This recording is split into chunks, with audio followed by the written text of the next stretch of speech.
and welcome to Herb Talk. Herb Talk, a place to chat herbs and learn from one another. No conversation is off limits, from herbs for passions and politics. Let's share stories and cultivate change together. Hello, I'm Karen and I'm one of the Seed Sisters. We are a couple of eco-activist herbalists who run a social enterprise. Both Fiona and I are completely dedicated to furthering access to plant medicine, and we work to promote empowerment, autonomy, freedom, health and diversity. There is a conversation within herbal circles about the decolonisation of our craft. And here today we've invited some fellow herbalists of colour, to amplify their voices and hear their individual take on this wide and compelling subject. One of our panelists is stuck in a taxi, so we'll walk in any moment now. But I will introduce her to you, and we'll see her in a second. So, Kandake is an accomplished clinical herbalist of over 12 years with a BSc Honours, and she's lived in the Caribbean for 15 years, following a holistic life as a Rastafarian, using nature as her teacher. She's been studying traditional African healing for the past 8 years with the Dogon people of West Africa, and she teaches various classes on natural health medicine. And she's currently writing her second book on holistic herbal female health, so it'll be a real treat when she arrives. This is Claudia, and Claudia is a grandmother, a radical herbalist, a bioscientist, and previously a university lecturer. And Claudia spent a decade running community cooking and growing sessions here in Hackney. She campaigns against death in police custody and fights all forms of oppression. Claudia lives with metastatic breast cancer and runs radical herb classes and walks. And this is Rod. And Rod is a nutritionist and a motivational and empowerment coach. He holds a master's in industrial sciences and automatism, and he has worked for many years in the food industry and has a deep understanding of human and animal behaviours and the importance of the relationship with food. And he himself has been greatly supported by herbal medicine in his own health journey, as have all of us more than likely. And one herbalist who isn't with us today in the studio, but we have her words and her voice, is Rashika from Hedge Herbs. And Rashika is part of the Community Apothecary, a community interest company that brings members together around a patchwork of medicinal herb gardens, where they can learn about growing, wildcrafting and making medicines together. She's been involved with a mobile apothecary in Bethnal Green, a street medicine distribution project, bringing support to rough sleepers and less well-resourced communities. So, first of all, welcome to all of you here. It's a really important subject that has been discussed within herb and herbalist circles for a while, but I really want to dig a bit deep, and Claudia, I know, is a real expert. You've been studying this subject, and I'd consider Claudia the best studied person in this country on this subject right now. And I wanted to pose, well, we all got together and had a bit of discussion before this, and all of us together would like to pose, what does decolonisation mean, and how does it relate to herbalism? So over to you. I'm going to hold your mic for you. Thank you. Hi everyone.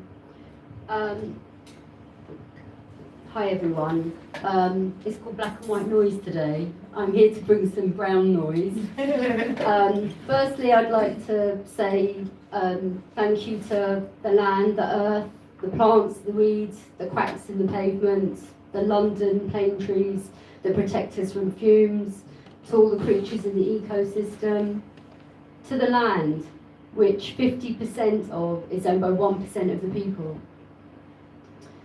To discuss decolonisation, we first have to really, think about what colonisation is, and it involves the invasion, robbery of people's bodies, lands, practices, products, names, linguicide, autonomy, health, it damages our Mother Earth, and it's intertwined with capitalism, imperialism, and entitled superiority. It happens to all of us before our very eyes. Colonialism and its associated phenomena has a language from which forms erasing Eurocentric, human-centric narratives. Words like something is discovered when it has existed for millennia, or saying the word first world when there's only one world, calling people slaves, not enslaved, kidnapped people, white people calling themselves expats when we are immigrants or migrants. Plants are called invasive, like refugees treated by the media and our government. The term terra nullius, empty land, is an erroneous myth that lands were empty, that have been inhabited for thousands of years by prospering civilizations.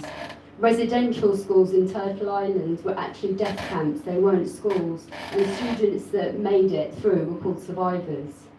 Hysteria is the Greek word for uterus, our wombs. Names of plants and properties are erased and named after human rights abuses. Atrocities like enslavement are taught as black history, but not white history. The doctrine of discovery was a political and so-called spiritual and legal motivation for brutal colonisation, acquisition of land of non-Christians. Between 1540 and 1850, an estimated 15 million people were taken from Africa and brought as forced labour to the Western Hemisphere. 20 million indigenous people of the so-called Americas were killed by European invasion. King Leopold II from Belgium, from 1885 to 1908, was responsible for the death of 10 million Central Africans.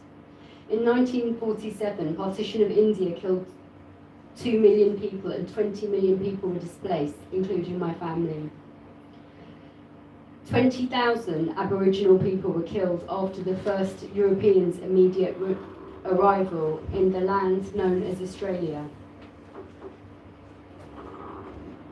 Welcome, Kanjake.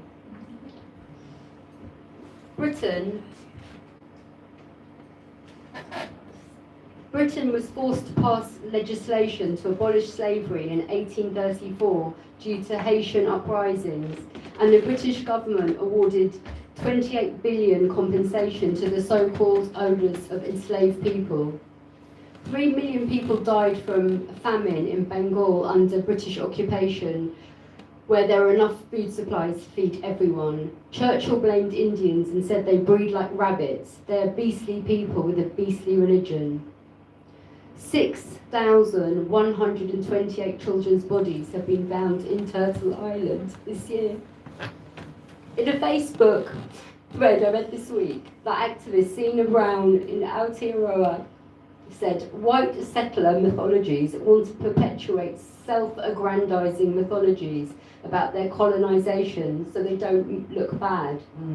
They invaded our waters and they came with an intent to destroy, an intent to steal our land and an intent to kill our people and destroy our culture. 250 years ago we had 100% of our land, 100% of our culture, 100% of our tikana. We were fit, independent, self-governing, and I'm angry. This is what I've lost. We now only have 3% of our land, that's Aotearoa, known as New Zealand in this country. I'm not going to celebrate a syphilitic racist who committed paedophilia all around the Pacific. Segregation was illegalised in Turtle Island in 1954. Indigenous Turtle Islanders couldn't attend ceremony, practice their culture, burn smudge, give tobacco to the earth legally until 1987. I think we'll just take a moment to digest that. And I could go on all day with these hideous facts.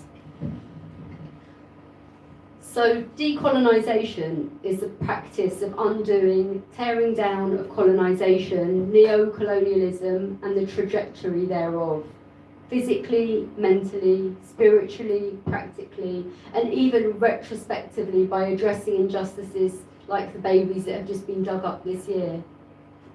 It involves reparative justice, regenerative practice and indigenous leadership. It involves systems to protect every living being which is not based in a productionist mindset, it is elder-led, it is matriarchal-led, it is marginalised-led, it is land-back, it is black-led. Being able to critique and question everything is key. Being specific is key. Being driven by radical love is essential for life, people, animals, and earth. Thank you. Thank you.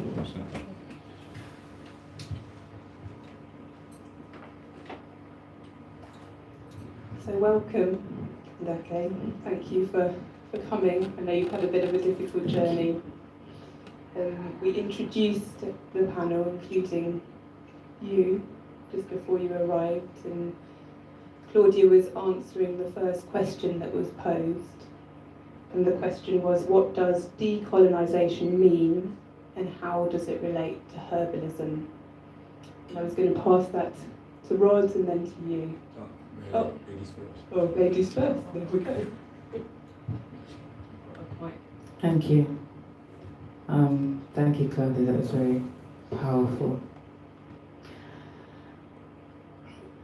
And I'm going to build on that and first of all, let me do what we do traditionally, which is to acknowledge the divine world and to acknowledge our ancestors, those whose shoulders on which we stand.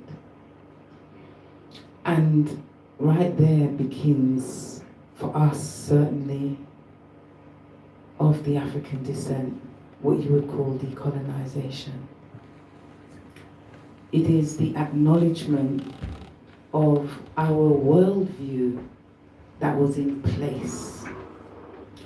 And through the Greco-Roman, the Assyrian invasions in what we know as the Nile Valley region, through those invasions which broke our civilization down to where it is today, the fabric of our community, of our societies, has been picked away. And part of that picking away was to take us away from what we understand to be the divine world. Because in African spirituality and African tradition, our teachers come from the divine world. We use nature as our teacher, and the truth is nature is the teacher for all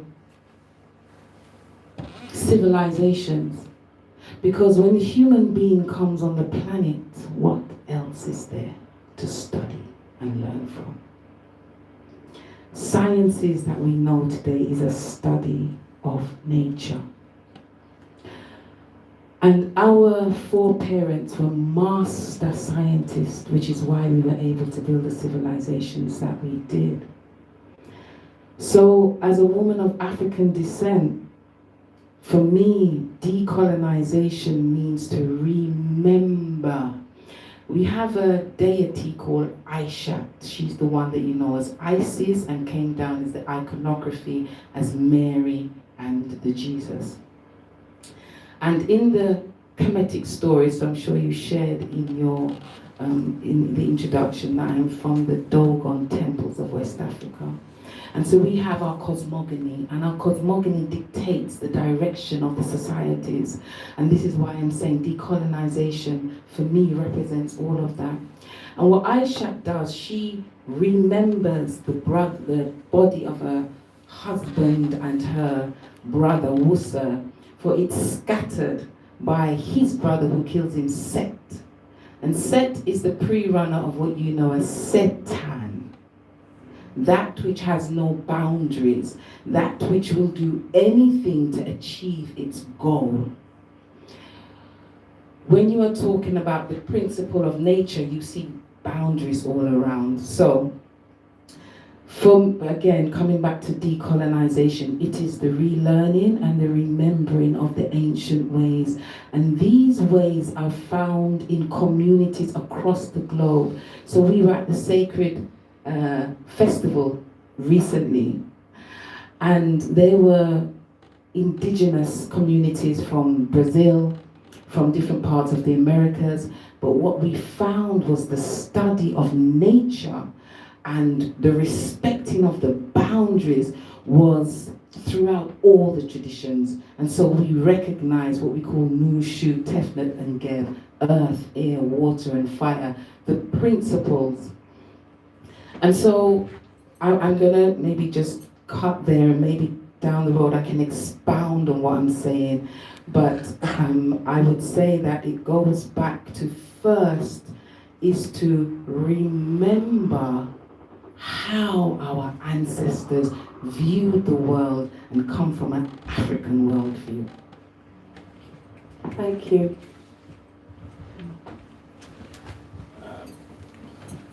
I would say hello to everybody. My name is Rod.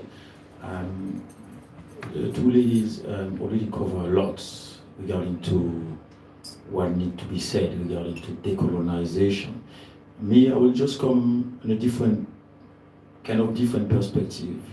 I will talk about like decolonization can be, like I said, assimilated to like a detox to the world. Because me, as a herbalist, something I use a lot at the moment is detox to help people. Before we start anything, any journey on anything, it's good to remove the bad things that are there first. So we need to start a detox. And when we move the D from decolonization, it comes to colonization. And I believe so. I'm from Martinique, and at the moment we have the similar movements happening in Martinique because we have those what they call the local word they call Beke. It's been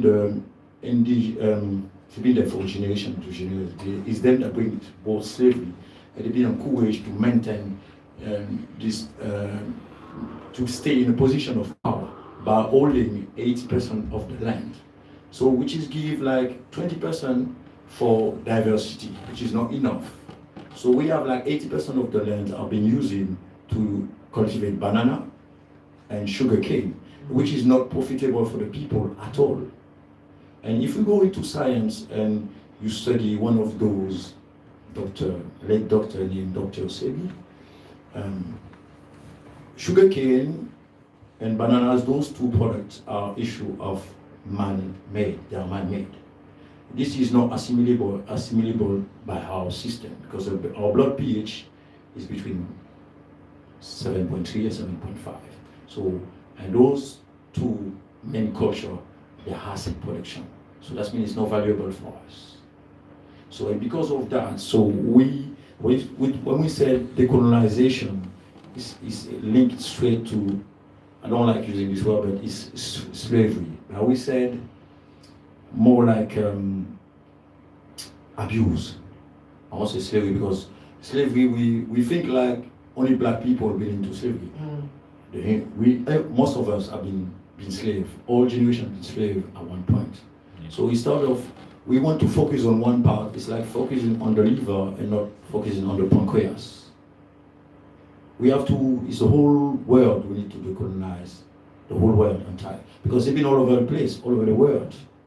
So I think we need to start at this point. And like I said, we have two different, those colonization brings, like I said, synthesize, like bring chemical science. And we have natural science, natural medical, herbal medicine, versus chemical medicine. And that's what we want. It's good to have it there because we are free. People, they should be able to say what they have to say, like everybody. If they promote a chemical, why not? But it's up to us to know what we want, what is good for us. The choice should be there. It's freedom. They have the freedom to pollute. We will have the freedom also to clean. And at one point, we have the freedom also to stop what is not good for us. I think, like I said, a plant on itself is already a compound. When you synthesize the herb, you abuse them, and you segregate the one component, active component, into the plant, instead of viewing the whole herbs itself. So I think it's the same. We do copying, that's what we do, it's mimicking. We not come with nothing new. They keep mimicking something that is already there. And by studying nature, we realize that we study ourselves, because we're part of nature. Even in herbalism, they talk about those four humor. You got hunger, you got age, you got all those things. You got also those four elements. We come back again: the herb, the hair, the fire, the herb, and the water. It's all complement are present in ourselves. That's why even in the spiritual world, when you talk about religion, they said God take the herb, he mix it with fire, he mix everything and create the world, the human. I think that's a metaphor. That's mean we're all coming from nature, and it's important to. And when we stay into nature, we are protected. We will be, because I forget to start by our gratitude to the herb, because she is our mother. She gave us how long we can stay without eating, for example. How long can you stay without oxygen? And at the end of the day, we all die from the deprivation of oxygen. So it's important to stay focused on that. Yeah, thank you, Rod. Thank you all. And all of your words have made me really ponder this, how colonisation has affected the practice of herbal medicine. And for me myself, I have used herbs my whole life because my grandmothers are Central European. I come from a Jewish heritage and herbs have been in the family. And when I went to university to study medical herbalism, I was shocked actually that in a 4-year full-time degree we went on one outdoor herb walk. And what Kandaki was talking about, this connection, a visceral connection with the earth, with the planet we're born of. And I think of the plants as my ancestors. I think of the plants as where I come from. And this is such a separate belief to the capitalist model where you buy your herbs in a shop and you don't know who's grown them and you don't know who is suffered along the supply chain and you don't know how the land has been treated, and that sits very uncomfortably. And it's so important for people to have access to healthcare and access to herbs, and that's our next question that we want to discuss. Is so how can we support access to knowledge, herbs and healthcare? Yeah, it'd be great if you could hold it. I mean, I made loads of notes, but I think the first thing that it resonated with what Kandake said is about observe nature. And that starts, I think, not just looking outwards, but within yourself. So listen to your body. What foods make you feel good? What makes you constipated? You're getting period pains, or you feel depressed, or your mouth is dry. In herbal medicine there are constitutions, and there are herbs, there aren't generic herbs for everybody. There are particular herbs for specific situations or to build specific constitutions, and there are some herbs that might even make you feel more ill. So firstly, get to know yourself, get in tune with what makes you feel good and what doesn't agree with you. And it's even the same with the people you mix with, or it works with everything in life. Then connect with plants, taste them and feel what they do to you, and learning to identify plants. So sort of through that. Another thing I think before I move on to sort of more formalised stuff is connect to your elders. And if you don't have elders or you don't have family lineage, connect to elders, because there are elders. So within that, it's community, and that can be workshops, it could be going to work in schools, it could be doing radical herbal walks like I do, or medicine making. I think I'll leave it to the other two, and then I'll read Rishika, who's a community herbalist. I'll read what she has to say, because I think that sort of sums it up. Thank you. Can I ask you to repeat the question? Yes, of course. The question is how can we as herbalists support access to knowledge with healthcare and plant medicine? Okay, so again, for me, I have to go back to knowing through our culture, and the reason what is because when we skip straight to healthcare, it's we more speak of like the NHS system and what's happening, and yes, it's true, we interact and interface, but when we speak for our community, there are many issues in our community. So one of them is, for example, many times we don't even want to go to the doctors. Our elders and people like them don't even, because they don't trust the system. So there's a lot behind that before we can even get there. So one of the things that I do, but one of the things that like the Rastafari community did, that indigenous African system still do, we still, and the World Health Organization tells us over 80% of the planet still use traditional medicine.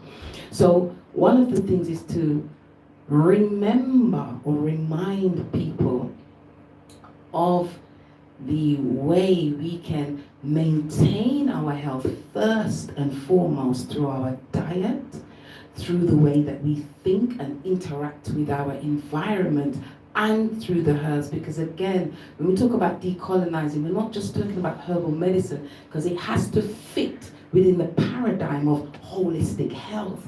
And so in African concepts of health, and I know that's now expounded into holistic health, it's not just herbal medicine. So when we talk about healthcare and how do we improve that, and I again have to speak for my community, one of the things we have to do is to educate our community in the foods that are coming into the house, what you can do traditionally to help yourself, and then we can look at, you know, how we can interact. And to be honest, you know, having access to the land, so you spoke about having access to the herbs. I mean, I take people on herb walks, I grow things in the back of my house, but can I use all of that for my community? I don't have enough. So I have to, who I hope are ethical growers, because we look, you know, at the track record, we use those. Where do we get in London this land? You know, we do know people who, you know, how do we get those lands?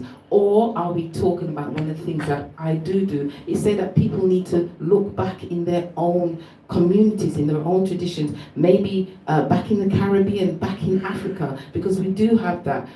The UK is a place where, yes, we interact and we have to deal with the system here, but it's not our roots. That's the reality, it's not our roots. So when we interact with the system, one of the first things that, like I said, I've found in our community is to educate them about what they're using at the moment. And then we can get to the next stage, is how do we interact? That's how I see it. Thank you. And you, Rod? Thank you. For me, I will say it's important to start from the grassroots. Start educating our children, starting with the basic, which is cooking. Me, myself, my son is like 3.5. Already he knows rosemary, he knows thymes, you know. It's really impressive how children can pick up. And we make it like very ludicrous, like reading for them. So I think we should start by the basic first. I think involve them. First thing, like I said, Hippocrates said, not only Hippocrates, but said, our food shall be our medicine, and our medicine shall be our food. That means the first medicine is our food, our daily food. And that will protect us along the journey. And our mother, the herbs, just give us everything. The food, the veggie. If you stand on a building, I believe so, and you look around, the first thing you will see, apart from your city, if you're in a deep city, what you see is green. It's green. And that color, when you thought of green, you feel like you're in a kind of, I'm losing my word, but you feel like this is it's quite transcendent. It's like in front of the blue sea, those natural colors. And that's those things that we need. The blue represents the color of oxygen. It's associated with. The green is the vegetable. So it's important to re-include all those things in our life. And that will also help us to, like you said, get back progressively everybody into this and make it things. It's about also understanding. If we don't understand what we're doing, it's going to be difficult to reach a certain level. Yeah. The education. It's about understanding, yeah. And like I said, I want to finish also. What I realize also, some plants and some medicinal herbs are only given, they're not written. So only the elders they've been given to from here to another here. Like it works like that up to now. Even I think big, I don't want to mention the word big pharma, they don't know all. We have, my grandmom used to know herbs, and even me, I don't even know, because unfortunately I haven't been close for long enough, close to her. But some knowledge are not even written anymore. They just stay being transferred from generation to generation, to people.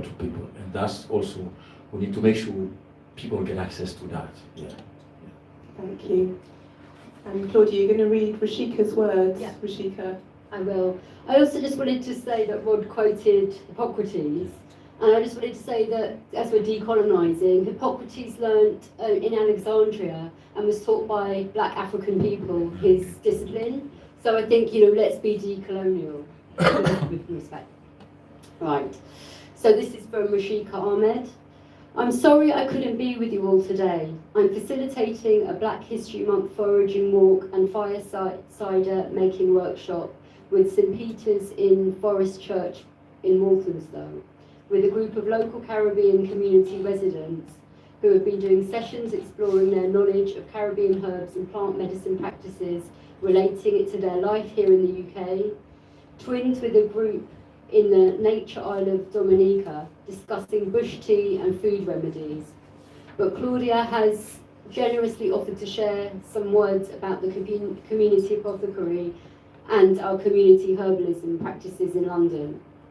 Since qualifying as a herbalist and starting to practice in the rich mixing of London communities, it was always exciting to be in this privileged position of being able to receive and share knowledge and information that supports our healthcare and informs how we see the world politically and philosophically.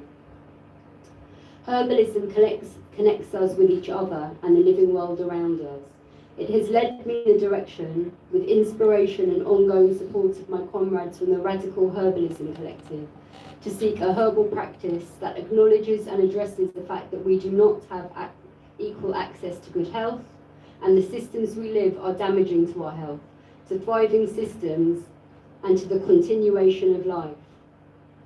These comrades are doing amazing work in Scotland, Grassroots Remedies Co-op, Bristol, the Rhizome Herbal Clinic and Herbalists Without Borders, and other places around the UK and beyond. There are good networks of radical herbalists. As the Radical Herbal Collective, we organise a series of gatherings between 2013 and 2018 to bring people together to explore the roots of ill health and their direct relationships with inequality, global capitalist colonialism, gender and ability-based oppressions. Our conversation included talking about how do we support plant medicine and the medicine of people throughout the history that embodies a respectful connection to our home world, to flourish, to respond to hardship caused by these systems, and to be accessible to people who do not benefit from inequality. Because in most of the world, herbal medicine is the most available, the least expensive, and in this part of the world where people's evolutionary connection with it has been attacked, destroyed, belittled, marginalised, and driven out of the so-called mainstream life, resulting in it often being co-opted for commercial purpose and being too expensive for many people to afford, which is absurd, of course. So community herbalism seeks to reseed, reroute our plant medicine practices in the spirit of reciprocity rather than extractivity, as so beautifully described by the botanist and indigenous plant woman Robin Wall Kimmerer in her many writings and talks.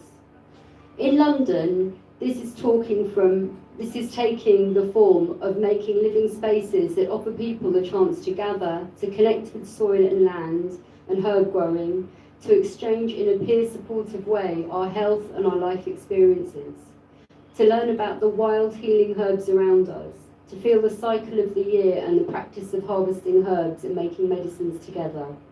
For those medicines to then be shareable in our localities, medicines that have been made communally with care, love, and the outcome of practical skill building for all of us involved.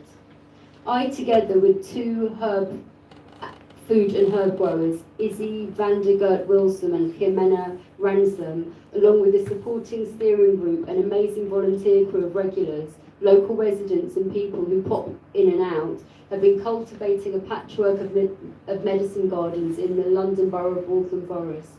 We call it the Community Apothecary, a model of growing, gathering, making and sharing plant medicines with each other. It directly resists the idea of industrial mass production and earth-wrecking global agri-trade. It's all about our land, our neighbourhood, responding to our healthcare needs and making, with our own hands, our medicines. It's the way that our diversity of cultures, native and diasporic, old and new, can mix, hopefully, healthy ways to learn through this medium of exchanging and sharing experience and herbal knowledge, which is far richer in the majority world, because there is a live connection, a deeper plurality of the world, and a capacity to connect with the living world that has been damaged by our more recent historical narratives, but which is still so crucial in all of us. The garden is a space where the usual rules fade a bit, and we can explore other systems of exchange and learn to understand each other's ways. It's a work in progress, and we're right at the beginning, but the vision is strong, and I want to make herb garden sites for making visible the modes of knowledge, the ways of communicating, the practices of people and communities who have long been unjustly threatened, endangered, assaulted and harmed, including our earth and our land. But conversely, those energies can be vastly more healthful and balanced for us all. If you want to know more about the Community Apothecary and community herbalism and projects in London, here are the links below. I'm always happy to chat and share the information, so we can send them. There will be links below. We'll make sure links get out to everybody. Thank you all. Community herbalism is incredibly important for any of us who have got these connections with plants, for any of us that hold any kind of knowledge. It's important to share, and that's something that I've always felt very strongly about when I lead workshops, and I see that there are people who do not know what a stinging nettle is, and that was a shock to me, that there are people that really don't know any plants because they haven't had the opportunity to walk in green spaces and be shown. And that's a travesty. It's a real travesty. So every time we go on herb walks, we try to tell people, if you've learned anything, please go out and tell everyone. Just go spread this information. And it's a duty. There's a kind of saying that herbal medicine is our birthright. And I always think that if we have rights, there's a duty that goes with it. And we all have this ability to tell stories. It's part of our human spirit. And so to just integrate the herbs into the stories. And this last question, I think it would just be nice to hear about a plant, a herb, just one herb that you've got your own personal connection and story to. The question was about, let me read the original question, where do you source your herbs and what goes into that process? And you're more than welcome to answer that too, but maybe where do you source this herb, one of your faves? And you know, for me right now, I'm really lucky. I've got a council house, and I've got one of those old council houses with big gardens. I've got low rent, and I'm just outside North London, and my garden is packed chock full of plant medicine. So I walk out my front door and they're my friends, and I've got this huge, beautiful purple sage outside my front door that every single morning I go out and get my fresh sage. And the action of rubbing the leaf and smelling the aromatic gift wakes me up, and I feel so blessed. I feel like I'm walking on heaven. We have been gifted this, and I'm so lucky to have it. And when I go into the supermarket or the shop and I see the sage in the little plastic bags that's lost all the colour, it makes me feel so sad for the plant, and it makes me feel sad for the people that haven't seen the real live spirit of that plant. Rod, would you like to answer first? Your turn. Very much, yeah.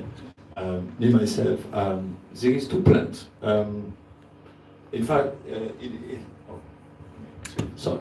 There is a couple of friends plant. I'll call them friends, but that I really love. But there is one. But I make sure I got one that resonates with me in every country that I go. But I'm originating from Martinique, so when I go to Martinique, there is one type of plant that I really like. I like my CMOS down there. I love my CMOS. But here in Europe, something I like is the yellow dock.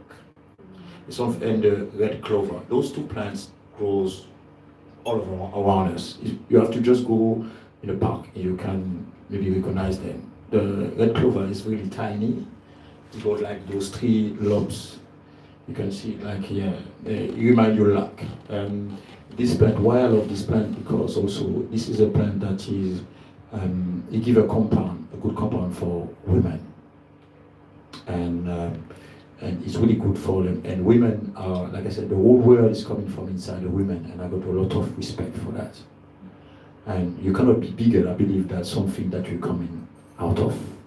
It's like anything that coming out of you cannot be bigger than you, always. So that's why red clover, I love this plant. And also, I find myself this year, for the first time, I went to dig some yellow dock rose. It's quite bitter, because we have the sensation, what we have, we used to mainly the similar taste, like sugar, sweet, sour, salty, and we forgot about this one, the bitter one. We don't like it, but it helps our brain to recognize all those different tastes. Because we only go for sweet all the time, and what sweet does, it's true that we cannot live without sugar, because our main food will be changing to sugar for our body to process it. But it's good to have the right sugar. And the bitter taste create a balance in our mind, in our brain, and remind us that we have all those tastes present in nature. We should not be like colonize them, like say, I love this one and I don't love this one. It's all part of it. We all include them. So for this point, I say thank you, yellow dock and red clover. Thank you. Yeah, give thanks. Yeah, it's difficult to say which one, but I would say, and it's maybe not a plant that you can use it. As Rasta, one of the things is Aita, those who now, what do you call it in modern day? This day now? No, but you call it vegan, that's it there. So anybody know Rasta, we've always eat Aitan food, right? That's it.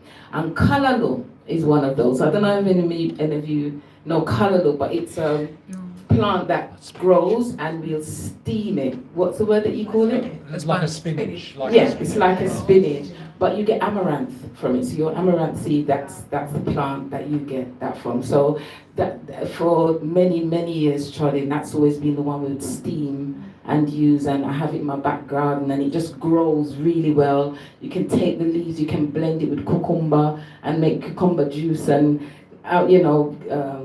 callaloo leaf, and so that's one that I would say that I love very much. There's so many, but definitely that one.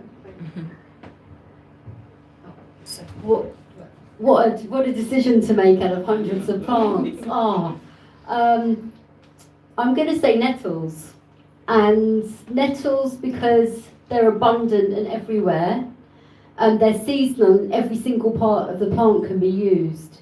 So the leaf is good for anemia, for allergies, for hair, for all the minerals. If you want a sort of superfood, I was talking to someone the other day in the park that so many foods that we have are taken from all over the world, but nettles is what the ancient people here would have eaten.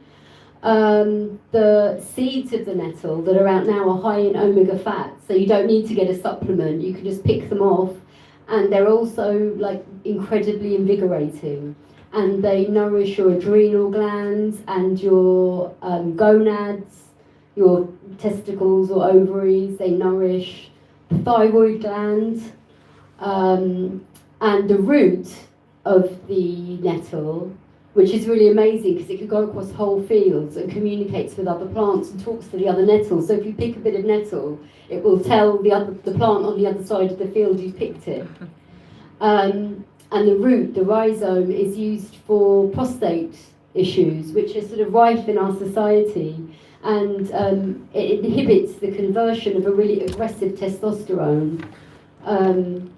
Yeah, it's got amazing, nettles, I think, is one that I would say. Yeah. Thank you. And we're going to invite our audience here. If anybody's got any questions that they'd like to pose, please do. If you could do it through the mic, then it'll be on the recording. Here's a question. Go on. No one? I can have something regarding let me something regarding to the nettle. Nettle is a plant that don't like to be ignored. So anytime you come close, we let you know that body just fine for you to remember me, and they activate also the blood, which is amazing. Yeah.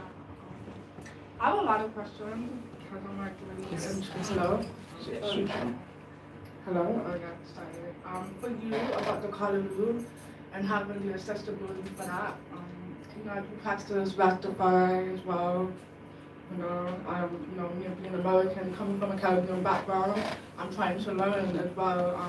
I don't really have immediate family around me to learn much about herbalism, but for instance, for the callaloo, like I live in Brixton and they always have the callaloo in cans.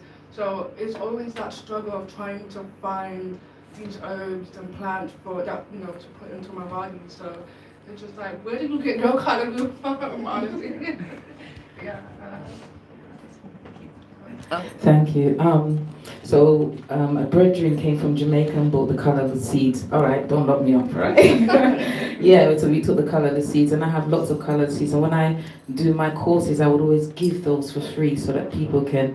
So, we should have some seeds, so I can link you and get you if you've got a little place, because they grow really easily. So we can get you to get some of those, yeah. Lovely. Anyone else got any questions?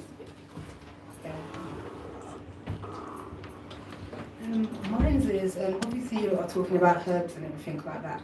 I suffered with fibroids, and we know that fibroids is very huge in the black community. What is it, obviously it's an ongoing conversation that no one knows what it is, and what kind of foods or what kind of herbs would you say that can help to reduce that, if there's any?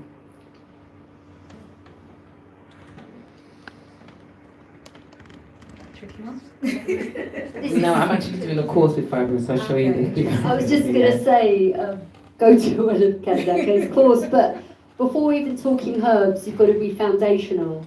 So your water can't have estrogens in it. If you put chemicals from cosmetics or hair relaxers or anything like that, they're full of xenoestrogens. So it's like, firstly, water.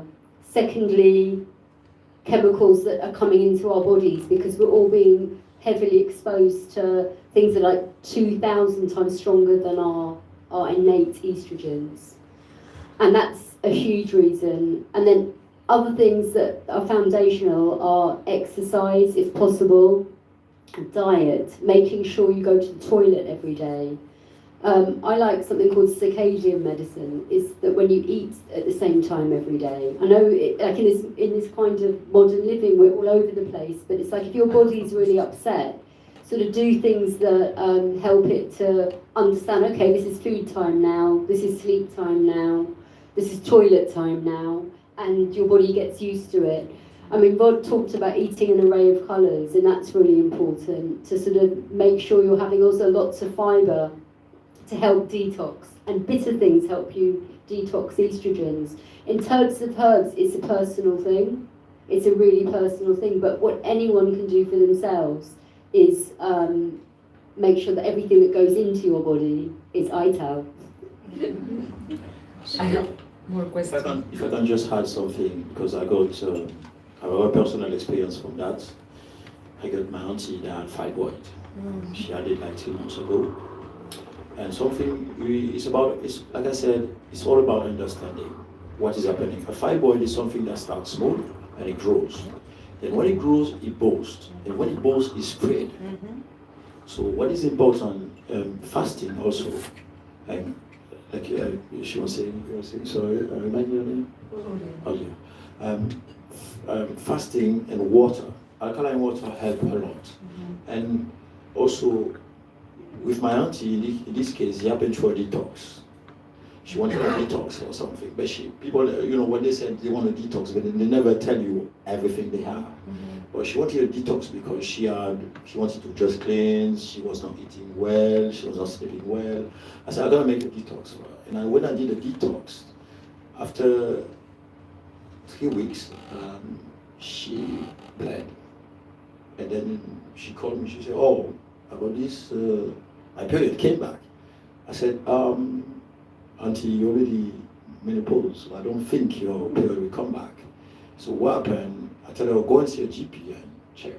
And what happened? They do an X-ray and they said, madam, we can find those fibroids that you have. So it was. Nature is something amazing. We, as a human being, we think we understand, and when scientists think they understand everything about nature, even about the human body. It's impossible. This is created by the divine, I believe, so something bigger than us. Anything that is bigger than us, it's going to be a bit difficult for you to comprehend it, to conceive this concept. It's like our mom. If our mom doesn't tell us anything, we will not be able to know nothing about her. So it's the same process, And I think like I said, loss of water, breathing exercise, because at the end we'll die of deprivation of oxygen. Make sure you got oxygen coming to all your organs, and natal is one of those ones that carry oxygen. It helps the blood to carry the oxygen to the whole organs, the whole body, and that's important. Yeah. Just for now, after, like I said, she said it's way personal, and you need to do your own research, because you have a body like you have a car. Everybody knows how to use the car, but everybody don't know how to use their body. So yeah, and you get in touch with herbalist. I think there's some question we cannot answer now, but I think if you get close to us, we'll be able to give you an answer more appropriate to your situation. Yeah. Okay, I'll just say really quickly. So in terms of fibroid being a non-benign tumor, meaning it's not cancerous,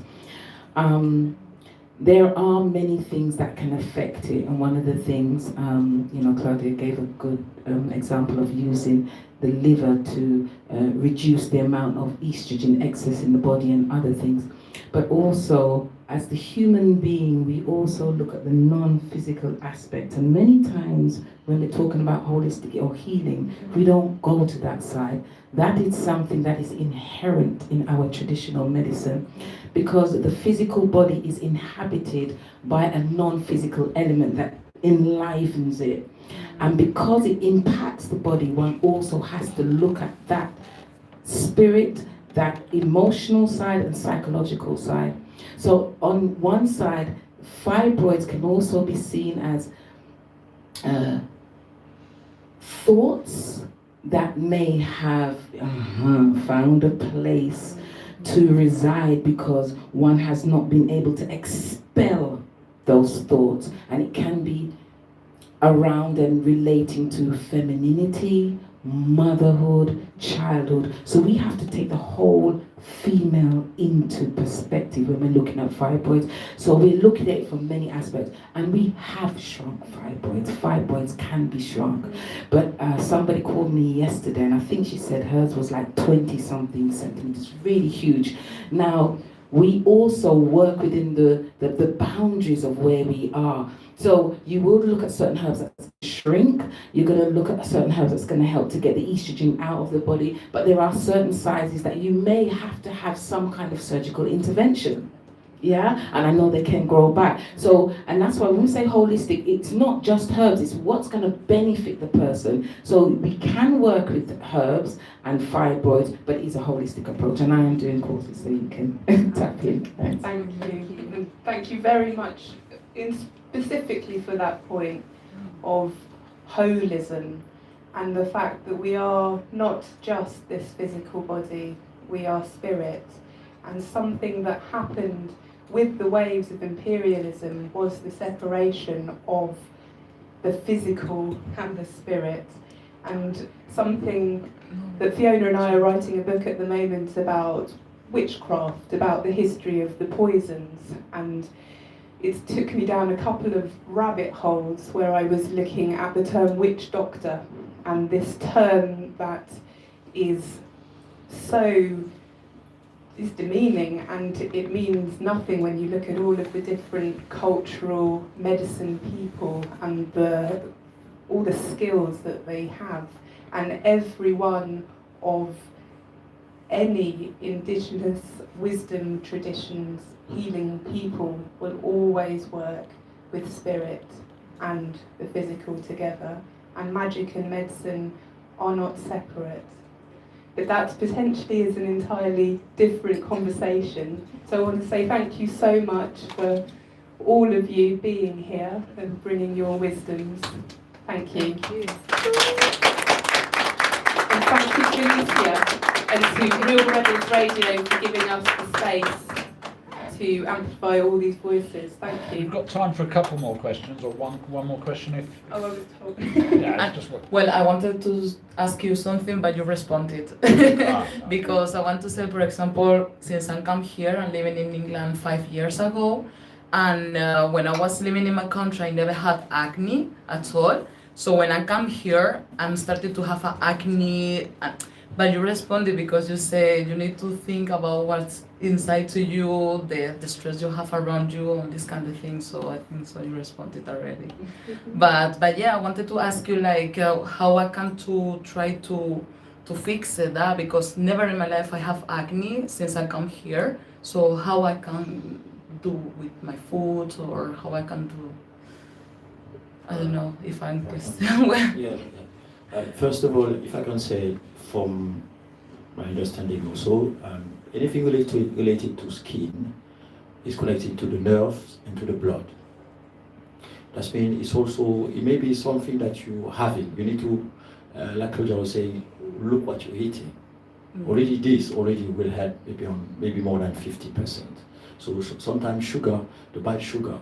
So when we need to go for the light sugar, for something we call tamarind juice, for example. You can buy your own tamarind, put in a bowl of water, make it soak the day before, then put it in a blender on the lowest level, stir it, you will remove the seed, then from that you make a juice, a natural juice. And you can use agave syrup, date syrup to avoid all those sugar, and that will help you. And there was also, like I said, CMOS. Agree with me. So the CMOS also help a lot. Because I use it on my skin, on my hair, I bath with it.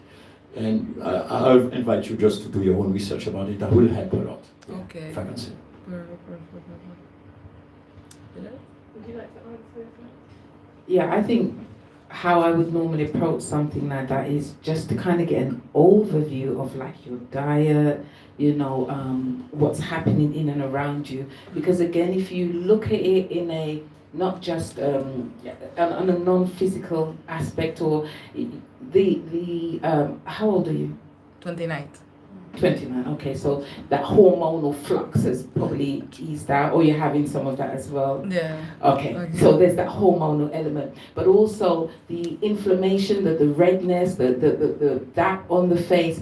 We would look at it in that way as angry, red, that needs to show itself. Your face is that which shows on the world. Sometimes and in my practice I've seen, people have had, like, for example, bumps and that in other parts of the body, and they didn't do anything about it. But you see, when it came on their face, this is where you interact with the world. So whatever the irritation is inside then produces itself. So you have no choice but to deal with what you've got to deal with. I'm not necessarily saying that that's yours. No, I understand. Right. But what I'm saying is, so on some levels it can be that. So it can be like detoxing, it can be hormonal, it could be emotional, psychological issues that's putting itself there. Because the body is a living organism that communicates with you. Okay. Mhm. Yeah. True. True. I'm gonna think of I'm that. just going to say Thank you drink so much. water, loads of water as well, Yeah. and loads of herbal teas. But Mm. water's just a huge one that just really helps all of us. Okay. Yeah, thank you. Oh well. And it's good for all of us to remember, as you said, our bodies are a map. Mm. And if we can learn to observe, observation is possibly the most important of our senses. Really be able to slow down and look, smell, taste, really observe ourselves and our environment. There's so many clues, there's so much. And herbal medicine is such a gift and such an incredible thing if you have an interest in plants, plant medicine, and herbs. Everybody speaking here today has a biog underneath this programme. Please get in touch. We are here to communicate and share this passion for plants that we all have. So thank you very much all for Can I being quickly here. just say one thing? This T-shirt I'm wearing is from the Free Cyander campaign, and Cyander was racially attacked and is in prison for defending herself. And this year, the Court of Appeal found that the original evidence found a footprint on her face of her attacker, who lied and said he wasn't present. So please, could you join the Cyander campaign? Yeah. Of course. Thank you. And it's all about love. I want to say everything we do is all about love. Medicine, plants, it's all about loving ourselves. Love. Yeah. Yeah. Just Sure. love. Yeah. Thank you. Yay.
Vámonos. Here we go. Hi guys, hello. A nice room. And we're here, and this is we're here on what's Real Rebels Radio Studios, and it's Saturday afternoon, and we're talking. Is this title of this Nan Kids? French kinship care. Kinship care. Is that a title? So you're very welcome, and we're going to have a kind of open conversation, a kind of a bit of a journey of discovery around this topic of kinship care. And there's a lot of it which I'm learning as we're going along, and so I may be asking questions that you may already know, or that you're quite grateful that I've asked them because you didn't know that I asked. Right? So we'll see as we go along. And so my name's Frank Sweeney, and why am I here? Because I'm kind of a bit of a community activist. I've been working in and around Hackney for many years, and I suppose my closest thing here is that I'm a trustee of a youth charity called the Crib, which is based in the Beauvoir, but also kind of works across Hackney as well. And I've been a friend of Real Rebels Radios for a long time, so I'm really pleased to be here. And I'm just going to, so with me, we have Leon, and hello Leon, and I was going to go around quickly. So Leon, Alicia, Pygon, Sharon, and Denise.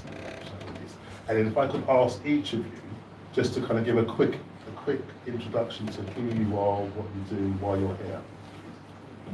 Hi, I'm Leon. I'm an artist, and I was also brought up in kinship care, which for me means I was raised by my grandparents. And the project I do is Nan Kids, which is about that. I'm Alicia. I really hate microphones, even though I work with them every day. And I'm here because I work at the radio, but because Leon, who was a presenter here, started the Nan Kids project, and because he knew that I was a Nan kid, he got me to. You interviewed me, didn't you? And then through that, I met so we ended up doing a project. Maybe Pygon can say a bit more about the project and herself. So my name is Pygon, and I'm working with the Nan Kids Project and Alicia on the family Caribbean tree, and also the friendship nucleus. So it just incorporates friends, family, and everybody that would look after you. Hi, my name's Sharon, and I'm a kinship carer. I have care of my 2 grandsons, and I'm also co-founder of Families in Harmony with my dear friend Johanna. Hello everyone, my name's Denise. I'm a social worker by profession, and I have been assessing and working with kinship carers for the last 9 years. Great. So it's interesting because I hadn't heard the term until I was invited to be on this panel. And I was thinking, I don't know anything about it. You know, as I'm thinking about it, thinking, actually, my mum was brought up by her grandmother. And then she was also, after her grandmother, she was brought up by her auntie. And then I remember that my great aunt Evelyn, she wanted to take one of my sisters. She went, give me her. Which was like, this is what happens. Do you know what I mean? It's just, you share your children around the family or something. And so I'm quite intrigued to explore more around what is kinship care and where all the different areas that it kind of appears in society. And you know, is there a kind of a history to it, or is it a new thing, or has it always been there? Or how do we look at it? How do we treat it? It'd be quite good to kind of explore some areas. But there are some. We're here for an hour. And we'll talk, there are a few kind of themes that we're going to follow, and we're also going to we'll find times where if you've got any questions or any comments or any thoughts that you want to share, we'll find times for you to be able to contribute as well, if that's all right. You don't have to, but if you've got something, you're very welcome. So I'm going to, should I start, could we start with Nan? Yeah, should we start with Nan Kids? So could you give us, kind of tell us a bit more about what this project is? Yeah, Nan Kids was a phrase I think originated with Russell Brand, the comedian, because he was brought up by his paternal and maternal grandmother at various points in his childhood, as well as his parents. So that's quite common, I believe, for people in kinship care. Like yourself, Frank, I didn't know what kinship care meant until I was 40, I'm 51 now, and my grandparents had just passed away. But they brought me up, and I was actually adopted at birth. And for my particular circumstance, it was because my mother was 14, and because of unfortunate circumstances, she was pregnant with me, and so they stepped in straight away. And so for me, it was always a really straightforward thing. And I always called them my mum and dad, but now I refer to them as my grandparents, I think partly because I'm usually explaining about people who were in the past to people who didn't know them. So for me, it was kind of quite a straightforward thing. So Nan Kids was I suppose, a bit of self-therapy a bit, really, but I was also finding that, like, meeting Alicia, because I came to Real Rebels about 2017, and it was probably quite a while, wasn't it, before we both realised that we'd both been brought up by our grandmothers or grandparents. And also the lady who got me into working for charities when I was 25, it turned out she was also brought up by her grandmother. So I've always kind of been drawn to other Nan Kids, really. So my bit of the project is that I've been collecting stories and interviewing people like Alicia, and I've interviewed about 7 or 8 other people for this week, which is Kinship Care Week. And there's a charity called Kinship in the UK that I'm not affiliated to, but I've just kind of tagged onto the back of it. And so I've been putting out audio stories that are people's real life stories, and that's what I've been doing. And then I've been doing performances, and that's at Deptford Festival, which I think you'll go into in a little bit, Alicia and Pyagon. And so that's what I'm doing with my project. But Alicia has kind of taken it and made it her own in order to, kind of, you've got well in a different. That's great. So can I ask you, so the stories that you collected, yeah. I mean, do they tell these kind of different, are they different kind of moments in time? Are they different situations? Oh, completely. I mean, I've interviewed people from Adele, who's 85, through to Rosie, who's 28, and the experience is completely different. I didn't explain, because I'm very good at going off in tangents, so bring me back in, Frank, that's fine. Is that when I turned 40, my grandparents passed away. I approached it's called the Churchill Fellowship, and you can apply for a travel bursary. And actually the charity Kinship was originated because of a trip to America, where kinship care was, there's more kind of infrastructure around those kind of services. So for me, it was, the Churchill Fellowship gave me a grant to go to the States, and I spent 6 weeks visiting 8 states, and I met families like mine, and I met professionals who work with kinship care. So I started collecting stories then life happened, and then I kind of came back to it in the last year or so, just before lockdown came along. So that's kind of where that. But also some of those stories that you're bringing into your work now, you collected while she was out. Well, it's a funny one. I was a charity worker at the time, yeah. But now I'm an artist, so I'm using these as I'm using them. These are stories because they're not really heard. I think there are quite a lot of stories about people who are adopted out of their family, but in kinship care can be quite hidden sometimes, and I think it can be for reasons that sometimes the grandparents are worried that their children might get taken away. So there's all kinds of reasons as to why they're. I'm going to hold because I'm going to come to like the professionals for a moment. Right? Just want to try and get a bit of one moment, just one quick.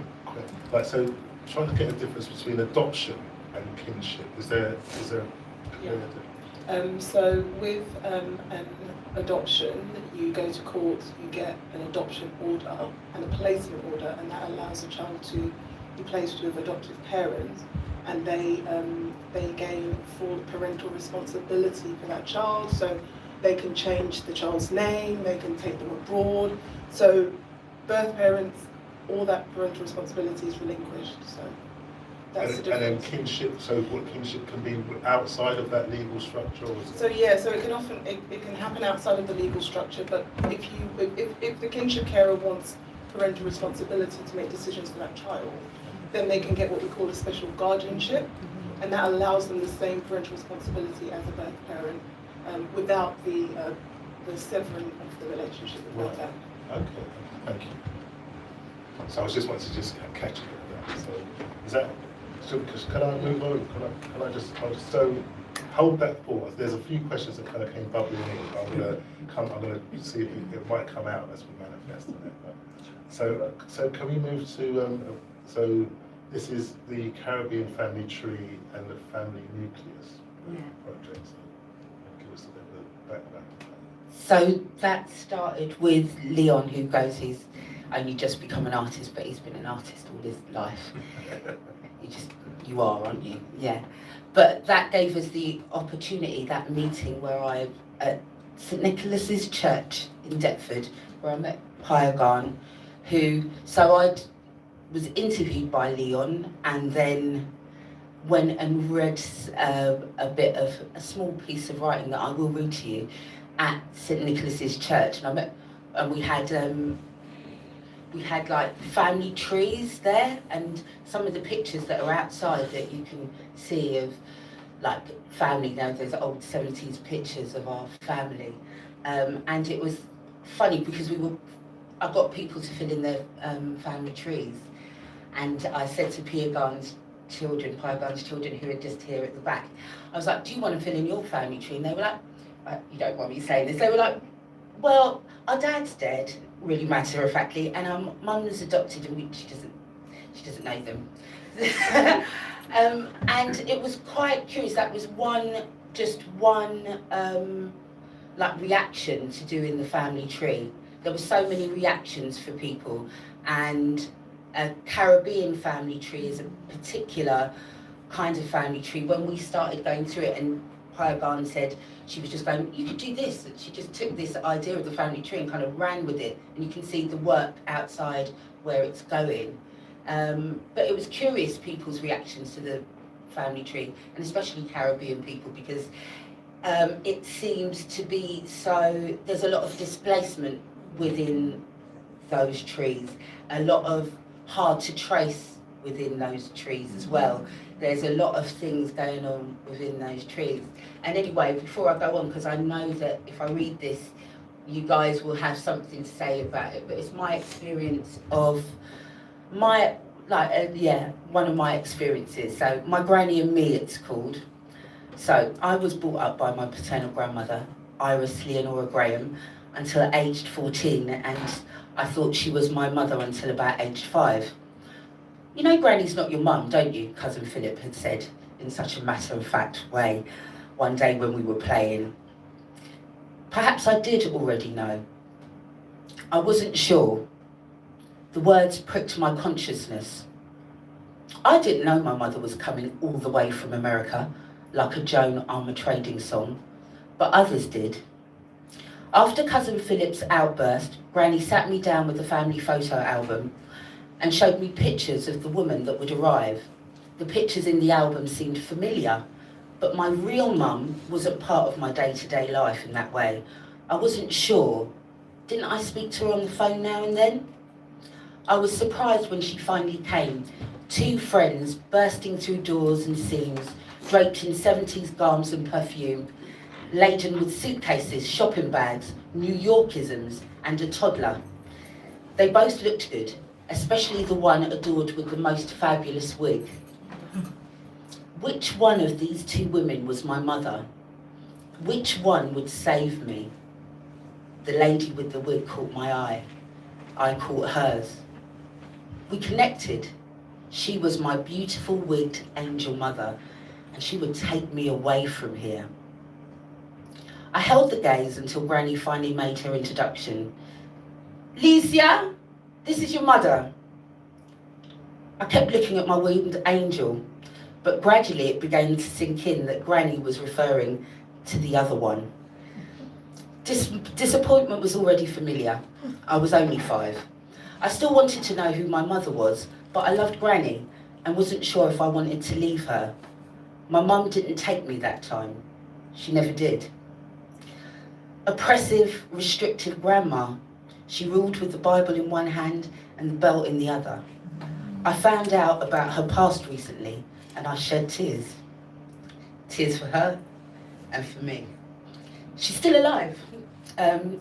She's 97 years old, back in Spanish Town, Jamaica, unfortunately suffering from a type of dementia.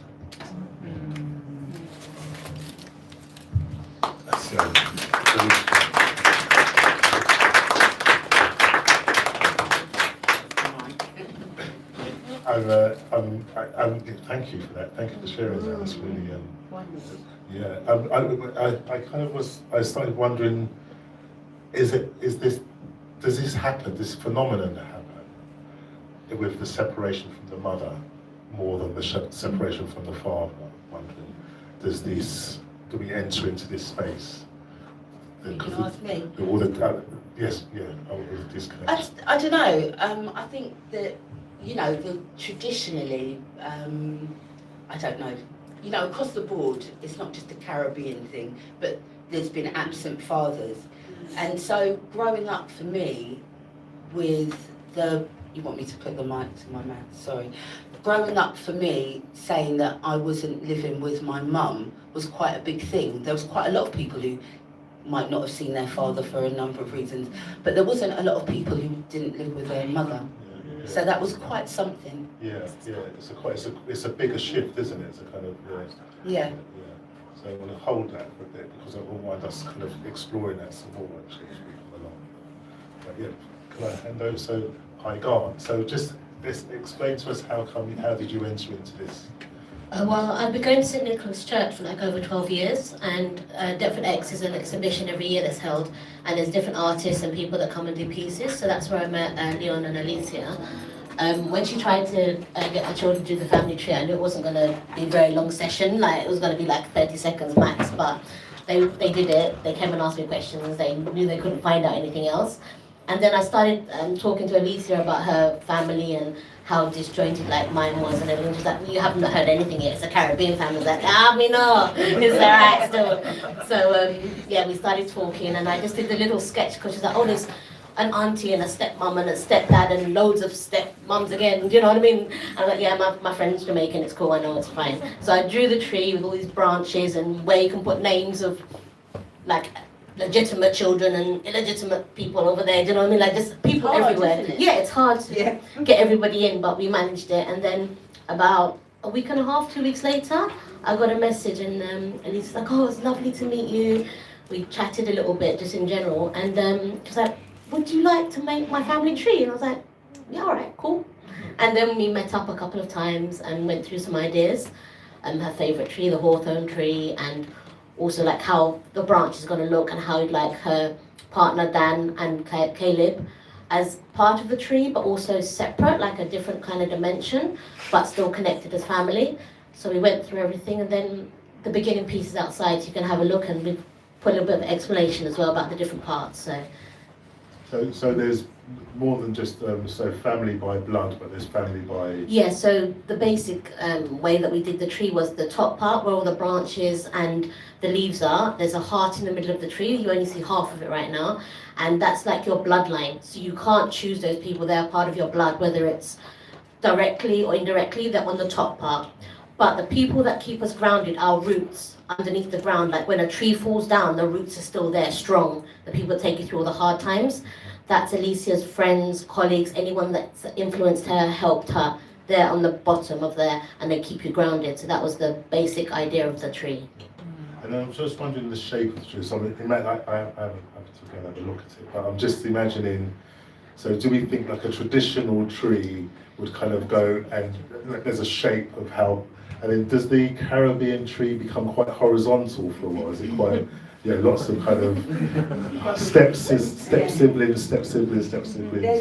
When you have a look outside, it's just the beginning of it, but it's a hard thing to do, the amount of, like, if I'm looking in this room, I'm looking at one woman there, she's my brother's sister, she's my sister, she's my brother's sister, she's my sister. When we're out together, innit, Julie, I just say she's my sister, because we don't want to go talking into that whole explanation every time. And I think that's, you know, that's a thing that you've tried to capture in the tree, and the friendship thing. The friendship thing is something different though, as well as it being the roots. We've made Pyagon has come up with a geometric design, the circle that we hope that you'll fill in your friendship circles, because especially living in cities like this, where the families are kind of all over the place, and it might be your community that are around you who are like your family, you know, who do that. So yeah, to say about because you're going to move on to more kind of like professional approaches to the perspective, but yeah, you can participate in the circle, yourselves, by filling it in, and it's going to be an ongoing art piece. And also with the tree, because I just think ultimately kinship care is about community being strong, you know. I don't know what it's been like in your life, but coming from my background, and then the life I've lived like Frank knows, a lot amongst a lot of different people, and we've minded a lot of people's kids. There's a lot of people's kids who I've looked after myself, and I know across the room that's probably true in different ways. That, you know, I can see somebody sitting at the back here that I know looked after people from a long time. Do you know what I mean? The Rio, people just dropping in. There's all sorts of types of kinship care, I think. So, you know, it's a beautiful thing. So you've got so there's kinship care, then family nucleus, or friendship nucleus is the. Yeah, so the reason it's called like a friendship nucleus is Alicia saw a tattoo design that she sent me a picture of, that she liked the way the geometrical shapes and also circles were integrated together. And then I came up with quite a few different designs. There's about 12 designs, and I said pick whichever one you like, and she picked the most perfect one. I didn't even like that one that much, do you know what I mean? But she picked it, and I was like, are you sure? Like, you like this one? So that's the one I don't like. So I was like, okay, creative differences, that's cool. So we went with the one that she liked, and when I said to her, oh, we're gonna cut it out like a hexagon, she said, I want people cut it out. I said, I'll cut it out. I said, but why? Like, because it's like a honeycomb. As you see outside, each one you cut out will continue to make a shape, and it doesn't have to be any particular shape, it will just make a shape. And where you place your actual nucleus, it could either be you like the pattern, or it could be, okay, now everybody could put it next to any one of us, because we've all met each other now, we're all considered like friends. And as Alicia said, it's an ongoing piece, so as it gets bigger and bigger, you will see this started from Real Rebels Radio, and there was like 20 pieces out there. Now there's 500. Like it will just go on and on and on. So, and if you see somebody, if you see like some friendship circle in the circle, and you know somebody, you can put your honeycomb piece next to them, because that would be quite interesting to see how that ends up. Thank you. So we've got lived experience, like was adopted by your grandparents. Yes, that's right. Lived experience was adopted by your grandparents. Do you have lived experience as well? I was adopted. By the mic. I was adopted, but I was adopted when I was like a baby, so I don't remember anything about that. So I was actually born in Thailand, came over to London via Malaysia, because my parents were too old to adopt in this country, so they went out of country. This is years ago, so you know, one of those type of adoptions. So we stayed in Malaysia for about a year that I don't obviously remember. Then we came back to London, and then my family's not disjointed, but I would say mixed. So my husband was Nigerian. My children obviously mixed Nigerian and Thai, and they grew up in London. And then my husband passed away 7 years ago from cancer. So I actually took his body back to the family compound in Nigeria, and we stayed there for like 3 months. And then the following year we went for 2 months, and I didn't want to come home because, you know, I'm a single mum in this country. I don't talk to my adoptive parents, and my Nigerian family's in Nigeria. So if I come back to London, I've just got myself and my 2 children. But my best friend at that time, who still is my best friend, was like, get your ass back to London and get a job and look after your kids. And so that's what I did, and that was 7 years ago. So, but that's with support, because that's where the geometric design comes from. your close friendship. You're doing a family thing, which is like a new thing, isn't it now? You know, where, not a new thing, it's an old thing, where two families who aren't related by blood grow their children up together. And that's where the geometric design comes from. Yeah, and I mean, it sounds weird, like we're not partners or nothing, but it's basically, we work in the same company, so we've got on our contract that we do different days. We never work together unless you give us at least 4 weeks notice and we can get childcare. They give us the same holidays. We ask for it in advance. We have the same holidays, all the half terms and when the children are off. And like if she's at work, I pick up the kids. If she's at work, she picks up my kids. And it's always like, oh, is there enough snacks in the house? There needs to be 4. Oh, okay, then you can't have it. Or can we have it later? No, if you want it, you cut it in half and you have a bit each. They're not blood family. They're not related in any way, but we're like family because we do everything together, basically. So. Okay, this is interesting. This is an interesting little situation you just described there. So you become a shared family. Yeah, it was amazing through lockdown because we had a bubble. So we was at each other's house the whole time and it was legal. It was so amazing. It was like everybody's like, lockdown was really hard. Was it? I was in a bubble.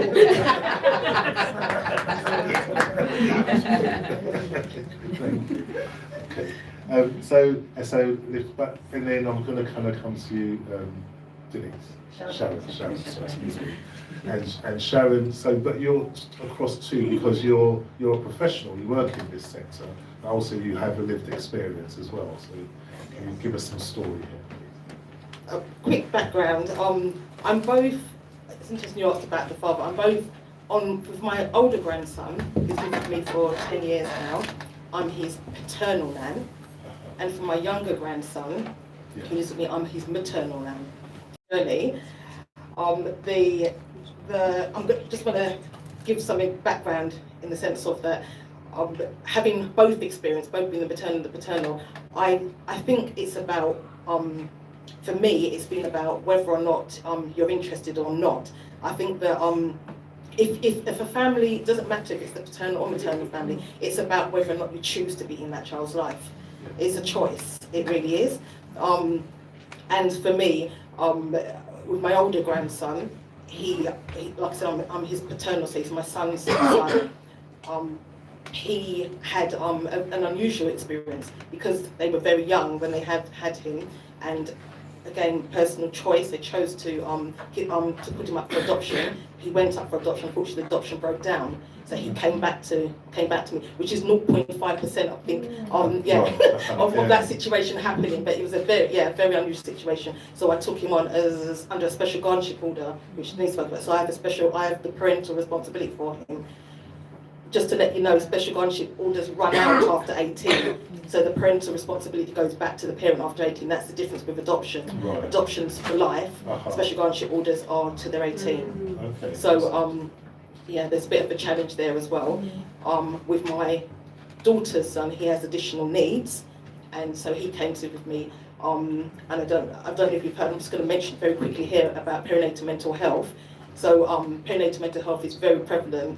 Perinatal mental health is quite prevalent in the sense of that in relation to kinship care. A lot of children come via that route, mental health, mother's mental health. My daughter has bipolar, she's quite happy with me saying that. And she came by the perinatal mental health route, so I have my grandson. It's quite perinatal in the sense of that there's a campaign that's going on at the moment called 5 times more. Black women are 5 times more likely to die in childbirth than their counterparts. So perinatal mental health is a big thing within the black community, per se. So I'm just going to try and just explore this story.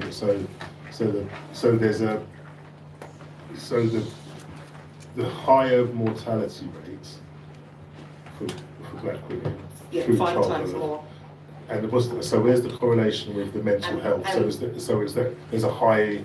There's the perinatal mental health within black women. Generally speaking, what's happened?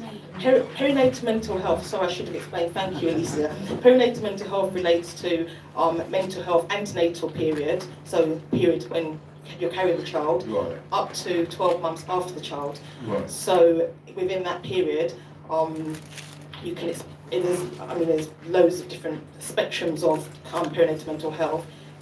Can be bipolar is the far end of it normally, but you've got the OCD, you've got anxiety, you've got anxiety, depression, you've got kind of a range of mental health issues within that. So in black women, there's a higher percentage of black women that get affected by this. It's not so much that it's high. I think there's always a question for me. Research needs to be done in that area, because the problem is there's a lack of research within the black community or related to the black community.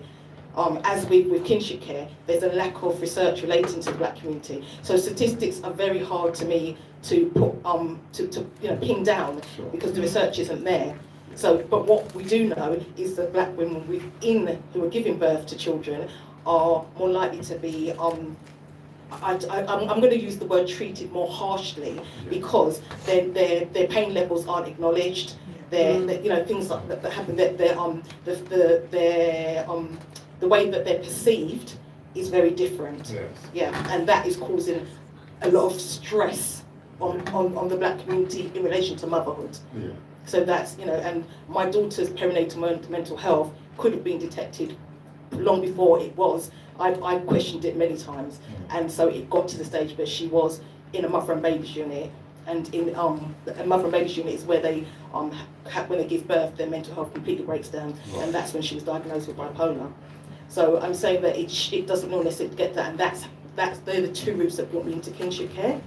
Yes. But because of those things I've mentioned, the lack of the kinship being one of the organisations, family rights group, you've got Quorum Back, there's a lot of support networks out there in relation to charitable organisations that are providing support to kinship carers. But when you look across them and look at the research and look at the reflection of who's involved in the peer support groups and etc., very little. The representation of the black community in these areas is literally it's minuscule.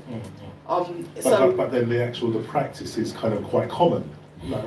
Kinship care has been around for. My mum came from Jamaica to here. My two oldest brothers, my senior brothers, I call them, were born in Jamaica. They were raised by my grandparents. When my grandparents passed away, they went to live with my aunt and uncle. So kinship care in my family was there. It's been there for years, but it's very different in England, because back there it was my mum came here for economic reasons, and she still supported my two brothers back home, as well as the three children that myself and my two siblings here. But the difference is that kinship care has now become professionalised, I'm going to call it, because you can't, they call it private fostering, all sorts of things. You can't just take a child and have a child living with you now, not anymore. So you have to, it's all professionalised now. Exactly, it's all professionalised. And the assessment process and the professionalism, it's like the professionalising of kinship care has made it, it's almost, inaccessible to many communities, because we are assessed more harshly. So that's a big issue.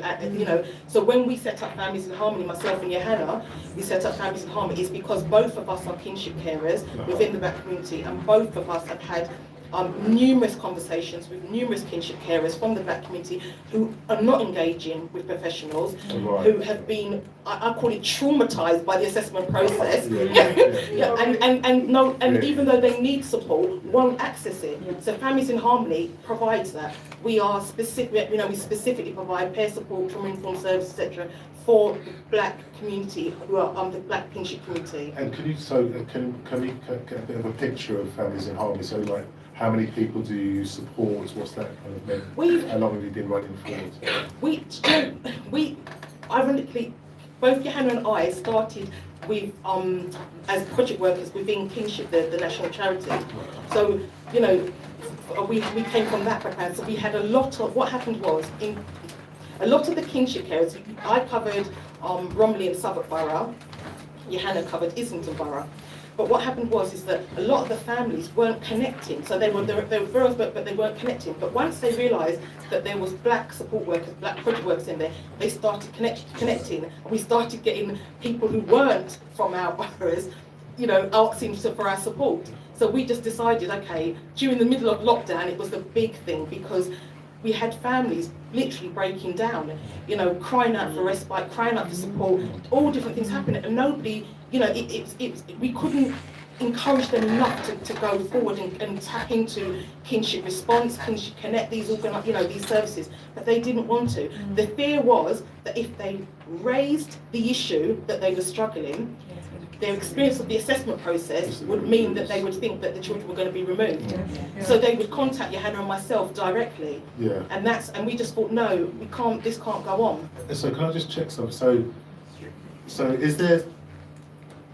So you're in kinship, and you have adoption, and so can the state intervene and change the status? So the authorities could come in and say, we're going to stop this kinship arrangement and move that child into foster care. Yes, if they did an assessment, child in need, child protection assessment, they could effectively say that yes, you're not providing them with the appropriate measures, safeguarding measures, and they can remove that child.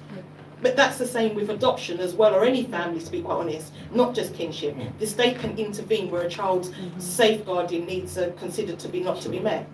Yeah. Yeah, of course they can. Yeah. I'm just wondering, is it more vulnerable in kinship? It is within kinship because we've already. I'm going to ask Denise to explain it. Please explain it.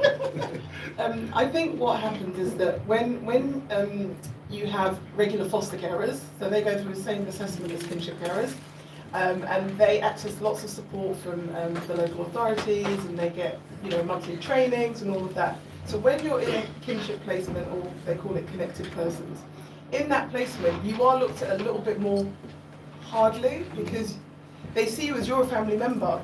So just because you're a family member does not mean that that child is going to be automatically safe. That's why the assessment process is so rigorous, and it feels as if somebody's coming and unpicking your life. Because there have been children that have died in the care of family carers. So that process is rigorous because of that. And as Sharon said, actually, if we've got a safeguarding concern, just because you're a family member, doesn't mean that we're not going to intervene and remove that child, regardless of the fact that there's blood lineage or that your grandparent or whatever. We still have duties in legislation to act. So it's interesting because it sounds like completely reasonable, isn't it? But then when you've got the child, if you've got like a kind of the birth parents or parents of that child in that family structure, is the same level of kind of scrutiny put on? Is the access to the child? It's even more so because what happens is that the local authority will determine the level of contact that birth family is going to have with the child. And it's up to often either the special guardian or whoever that kinship carer is to determine and manage that. And if you've got family dynamics already, and if there are underlying, birth parent issues, that you're asking somebody to deal with that with very little support. Yeah. And sometimes that can cause problems, and that can also help things to escalate. But they are looked at a lot more harshly, in my experience. And there's a question that kind of feels like it's underneath there that I want to raise about race. And I mean, you touched on it like with the statistics on black women and childbirth and mortality, but also the kind of the lack of trust that the black community has with the state, and so they won't access services that they're entitled to because they don't trust the services. I'm just kind of trying to understand just get a picture of what that space feels like. So, are there many people in kinship care who are not being supported through systems and structures that they have access to? They should have access to. If that's I think yes, but I think, when you look at it, race is a big issue within it. Don't get me wrong, it is a big issue within it. But generally, there is a lot of disparity between kinship care, in the kinship care community, just by, I call it postcode lottery. There are boroughs that have, a borough I live in doesn't have a designated project worker, say for instance like an organisation called Kinship doesn't have that. They don't have, we have a special guardianship team, but that special guardianship team is, very pressurised, I'm going to call it, so very hard to reach, very hard to get hold of, very hard to get anything from. Then you have, for instance, boroughs, the northeast of England, they've got, to me, a more connected kinship community. And what I mean by that, for me, I call it London's got a lot of distractions, okay? And outside of that, it seems to be the there's less distractions, and so there's more coming together of the community, of the kinship community. But unfortunately, London is where there are more black families. Okay, so the disconnection is more evident in London, you know, and so therefore the families that are coming to us are already a lot of them are already at the point where they, you know, that it's. They need respite. They need adoption support fund, therapeutic intervention. They need. It's come to the point where they come at the point of crisis, where really what we would prefer is a service that allows them to come as early intervention or prevention. Yeah. So family and harmonies is that the stuff that we're trying to do is more preventative work. We're trying to say, let's come to our training, do our you know, come to our peer support groups. Put something in place, exactly what you said about the roots, put something in place that forms a community of people that are there to support you know, irrespective of whether you're on the high, you know, high of the mountain or the deepest valley. It doesn't matter where you are on the, you know, trajectory, just be there, be present in that support. And so that things won't break down to the point that social services will need to intervene. That's what we're saying. It makes me wonder, like, how many, like, if I look at the population of the country, and I just wonder, like, which is the majority? Is the majority kind of families in kind of like traditional nuclear family kind of parent, you know, birth parents, or is the majority of us in some form of kind of like a disconnected family or a different, I wouldn't even say disconnected, but a kind of a different structured family, because it's not, nothing's disconnected feels like it shouldn't be there, but maybe there's a kind of a, you know, and have we been conditioned to think that family is, you know, if it isn't mother, father, children, then it's not family, or so it's a different family. It's just opening it for discussion. I think that's an interesting point. I think one of the things that perhaps does not come through clearly when working with the states and the authorities is that actually our desire is for children to remain within their family, hence the term kinship. So you need that familiarity, you need that similarity, you need somebody that's going to be able to help that child continue to develop their identity, to know who they are within the family nucleus, and to kind of develop. So that will always be our first option. You know, putting them into care or adopting them is always a last resort. So I've found that we are using kinship care, special guardianship a lot more now. And particularly, I mean, I don't know what we would do without grandparents who step forward, honestly. The majority, I think about the 50 cases that I've worked with in the time that I've done, they've all gone to grandparents. I think one went to a maternal aunt, paternal aunt, but every one of them has gone to a grandparent, a single female grandparent. Okay, that's really interesting. Yeah. Okay. And there's one, I'm gonna invite comments and questions, but there's one thing I want to kind of get a bit of a point of view of this space that we're in, this phenomena of kinship care, from the point of view of the child, and so and like you are the children that have kind of had this experience, and I mean, like you mentioned that being able to having to say out loud that you didn't live with your mother was a kind of a challenge for you. And I just wanted to try and, I mean, I suppose what's my question is that, do you feel that it was different to be a child a child living not with your mother and your father? Did you feel like this was significant?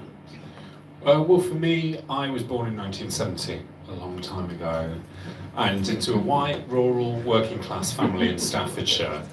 And I wasn't treated any different, I don't think, for being brought up by grandparents. I didn't feel any difference.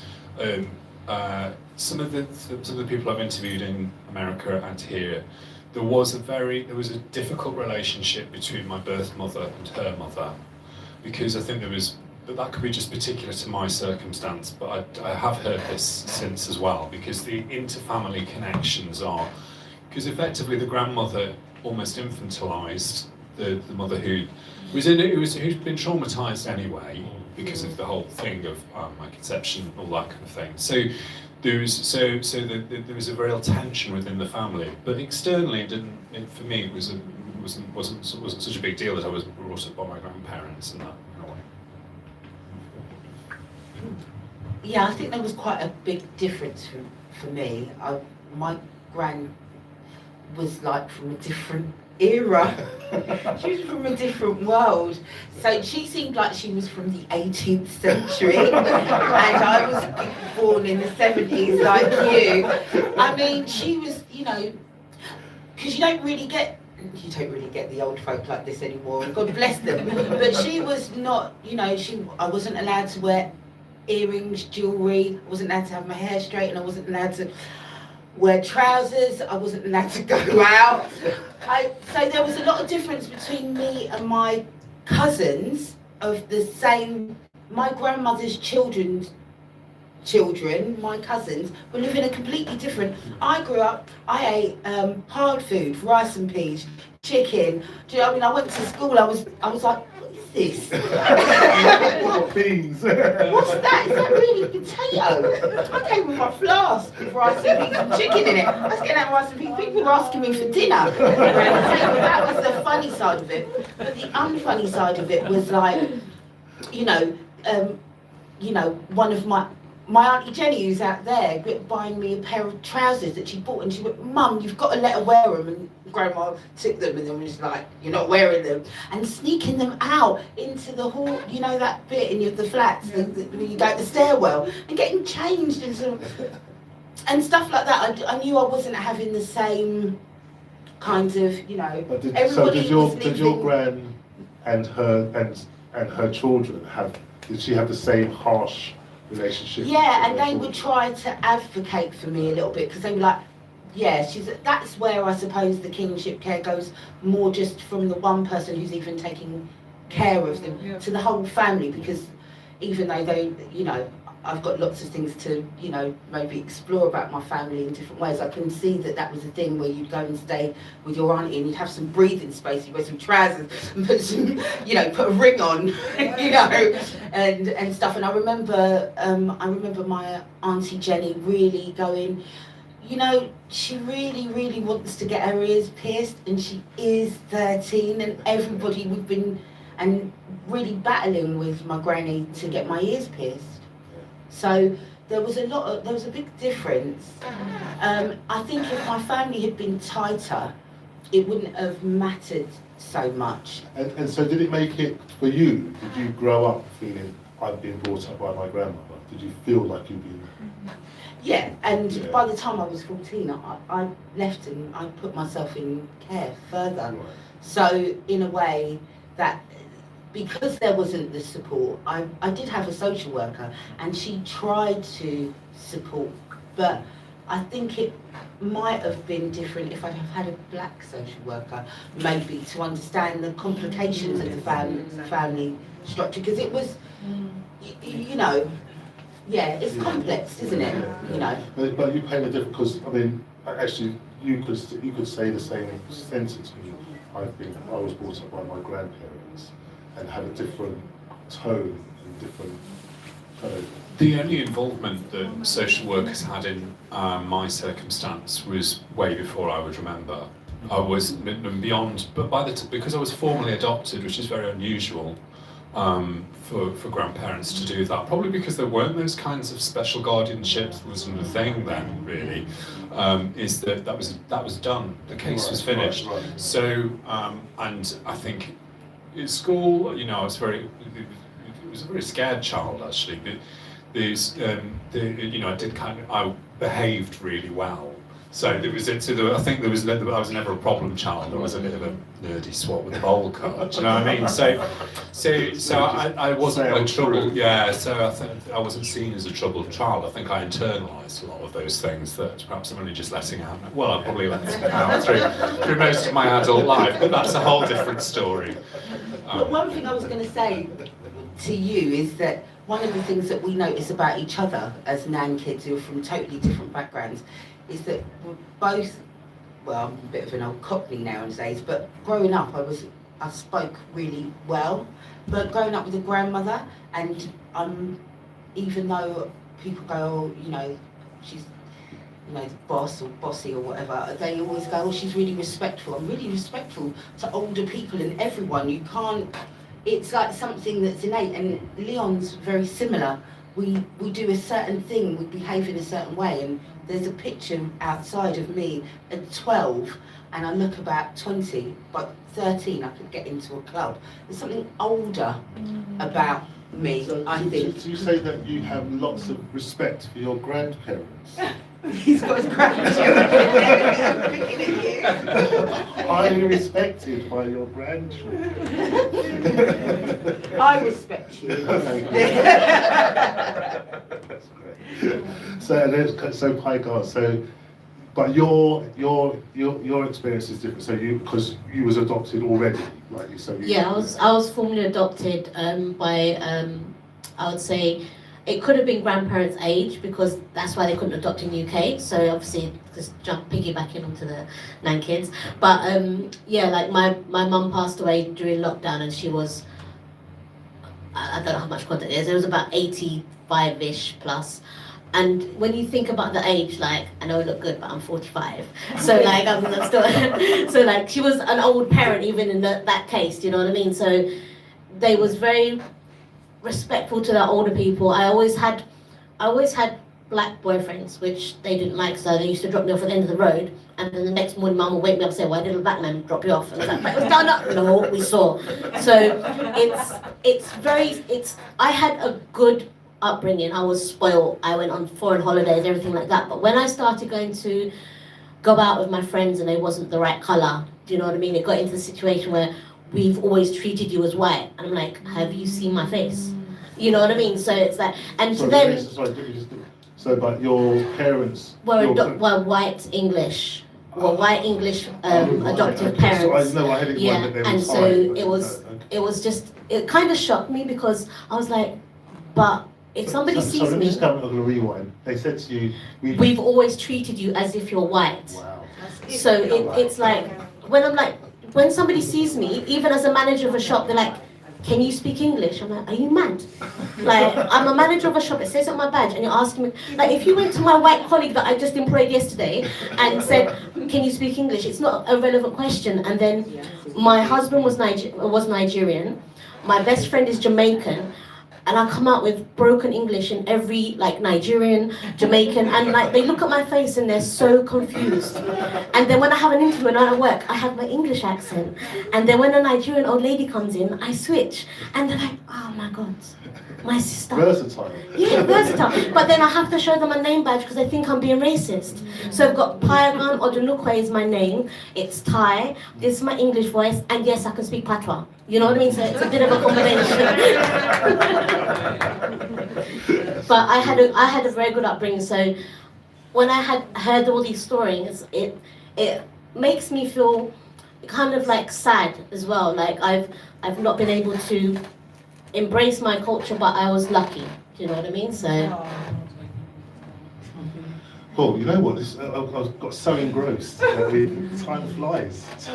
Time really flies. It's great. So, can we open up this just so if there's any comments from any thoughts, any comments, any questions? You have to speak to a microphone. So you really do have to wait for a microphone to come across. But. Hello. Hi everyone. It's been really really enriching. As Latin American from Bolivia, we used to have, when I was a teenager, about 5.6 women to every man in the country, and that meant that a lot of men had different homes, and there are a lot of children that are not with their dad at home. So that has improved. It's gone to 3.5, I believe, so over the last 2 decades. What's fascinating is that Latin America had a massive migration in the last 15, 20 years. So a lot of our children were left with our mothers. So I did the same. And then I came into my son, who was able to move with me. Yeah. But a lot of women didn't have the successful migration story I've had, which is I managed to get status because I had to maintain the language. But there are a lot of women that have not been able to go back home, a lot of women that haven't been able to bring their children here.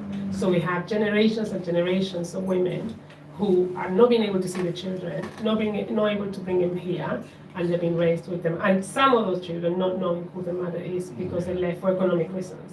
So just wanted to add down what you felt about that and what's yet to come. Thanks. Thank you. Is there anyone? Can I just say that, thank you for sharing that. I mean, that's the story of my mum. You know, I've got myself and my sister, my brother that were born here, but my two senior brothers. Yeah, my mum wasn't able to go back till very, very, you know, much later, and it is quite a sad story. I've got friends who are my age, and they came from Jamaica, and they haven't seen their children. Even you've touched on something that's very important here: the immigration system, because the immigration system is preventing families from being together. You know, and the strange thing about it is that you can come and work, but you can't bring your family unless you're in what they do in the professional context. Because I know families that have come here on work visas, but they are deemed as professionals, teachers, nurses, etc. But the economy is underpinned by migrant workers that don't have that professional status. So, you know, to divide them from their family, to me is something quite sad, because I didn't grow up with my 12 brothers. In fact, I didn't have a proper relationship with them till I was well into my adult life, and that's a real shame. That's the crime of immigration. Full stop. That it's not it's just not always by choice. Yeah. No. Yes. Just wanted to add that that's an important element to also recognize for us with women that have been forced to leave the children behind for economic reasons, and that the system is punishing them and not allowing them to bring the children, reunite with the children. And in occasions, and this is the last bit, because I do a lot of work with the American community, especially Latin Americans, we know women that have met, you know, a new partner, and they have had new children, also in order to be able to bring the other children from their homes. And that rupture that brings, oh, you have new children, you've forgotten about me, and knowing that actually maybe that is the route to bring us a family visa reunion to join your new siblings. So it's a very difficult system we need to acknowledge. That's what I wanted to add. Thanks. Thank you. Can I just comment on that, only because I've done some work within the immigration system as well, that what happens is that it often, if you say, for example, in Bolivia, and the parents over here, when they've applied and they get turned down, it's often to do with the fact that child has got such a connection with that place and the relationship, and the way that the courts, certainly the tribunal, the immigration tribunal courts view it, is that why are you going to disrupt that consistency that child has to bring them over here to have that relationship with somebody that they don't know? And that's often why appeals happen and applications get turned. I've seen it so many times. It's so disheartening. But I also hear that actually it's a genuine plea for mothers and parents to say, I want my child with me. So I want to So just if you give me advice, no? Because for example, I'm from Spain, my dad is from another country, Nigeria, my mom from Dominica, and I'm from Madrid, but I never grew up with my own family. So I didn't grow up with my family from Dominican Republic, I didn't grow up with my family from Nigeria, and I'm an only child of my parents, so I grew up alone. So when I was a teenager, trying to find my family, I went with the bad people, we can say that. So how is your bonds for the people that grow up like far away with the families? Because when I went to, for example, Dominican Republic, yes, I know my family, but I don't feel maybe the connection. And maybe see something happen. It's like, I don't know how to explain properly, but it's like really, really for me, was really hard to grow up with my family around me. Because I was completely alone. So how is your bonds with that people like me that are far away from their families and you are alone, so you don't know who is. I think that may be where the friendship nucleus comes into, where its strength comes to, isn't it? Really, isn't it? Yeah. Yeah, I was just going to say to Anna, well, you've got family at Real Rebels, you know that, don't you? Yeah. No, yeah, now okay, but in that moment when I was child or teenager, I was super confused because it's like, oh my God, I didn't meet with my grandparents, for example, they are died, so I don't know them. So it's like, I want to know my background. Yeah. That's why. Can I just say something? Thank you for sharing that, because that's very similar, even for children that aren't even from another country. There are kinship families here where my grandson, he's under paternal, well, the old one, his maternal family live in the same borough as me, but yet he has no. Imagine you can walk past your auntie, your uncle, your own family in their own borough. Imagine what a child feels like when that happens to them. When you know, as the kinship carer, that that's their other grandmother or their auntie, but in your head you stay silent because you don't want to actually say to them. My grandson met his grandmother, in a lift. That's when I said to him, that's your other grandmother. What I'm saying is you've got kinship children. We talk about kinship carers. We've got kinship children that are traumatized daily. I call it daily because they are walking around, in a bubble. Because in the kinship family, we're trying to keep them safe as kinship carers. But outside of that, we have no say in what happens as they go on a bus or if they bump into an aunt and uncle. It's interesting because I suppose we're wrapping up, but there's a question because I was wanting us to kind of wrap with the benefits of kinship care, right? But in the response to it, because I'm thinking to myself, well, is it that do we need to change the kind of the understanding around what family is and what the family unit is, so that it isn't stigmatizing to be within kinship care?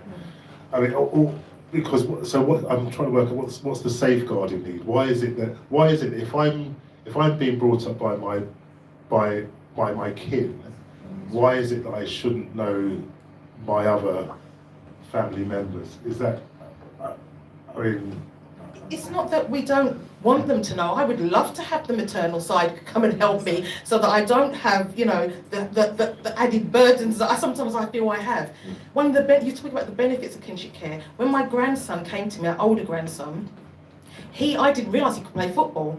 I didn't know he was. I didn't know, but it was something that he's one of his PE teachers. I moved him he was adopted outside of London, so I moved him back into London, and he started playing football, and that's almost been something that. Believe me, I didn't like football before he came to me, okay? Yeah, but I have stood up in the wind, rain, sleet, all sorts of things. But that's something that a grandmother would do. In a foster care environment, because he was in foster care prior to coming to me when his adoption broke down, he didn't have that. He was just, he's a foster child being loved. The family that he was with loved him. I never questioned that because I could see that when I used to go and visit him, they generally wanted, but kinship carers go that extra mile, and I look and, for instance, my grandson, he's paid for England youth schools team. I've travelled to, Netherlands, Paris, all over the place with football. And what I'm saying is that to me is something that a grandmother would do. I don't want to spend my Saturday, Sundays out in the freezing cold on the heath, but I will do that because he's my grandson, and it's kind of, I think that's, to me, the benefits in kinship care, because you see grandmothers, grandparents, aunties, uncles, family, friends, members who've taken it, they will go the extra mile because we know, my saying is, my grandsons will never be a statistic. Yes.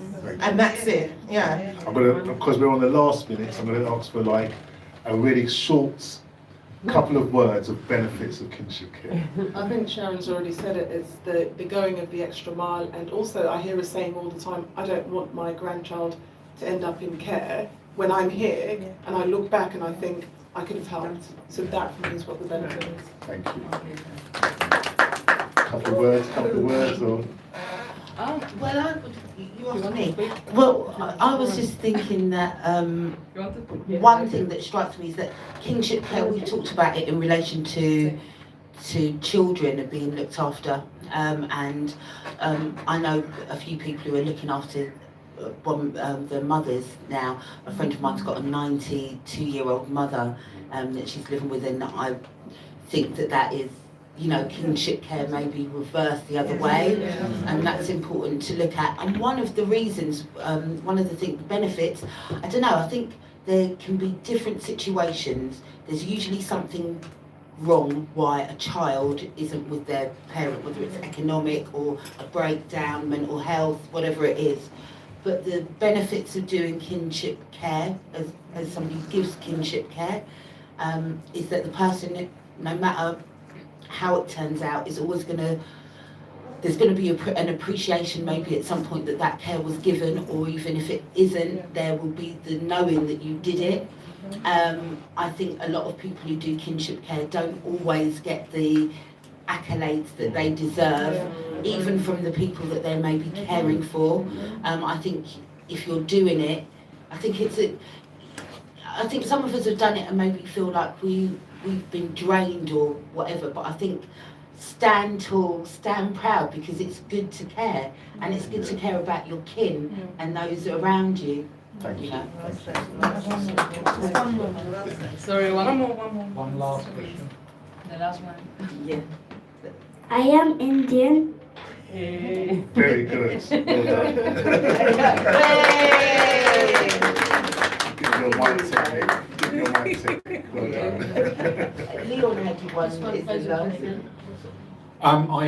I had a brother. He died when he was 29. He was brought up by our birth mother.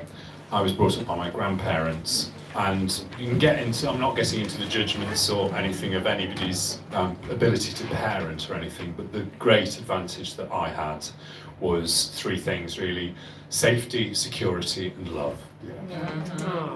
Thank you for coming. Thank you for contributing, and thank you for everybody for sharing and enlightening and well, I'm more informed. And so I hope we all are as well. And so thanks a lot. Thanks, Frank.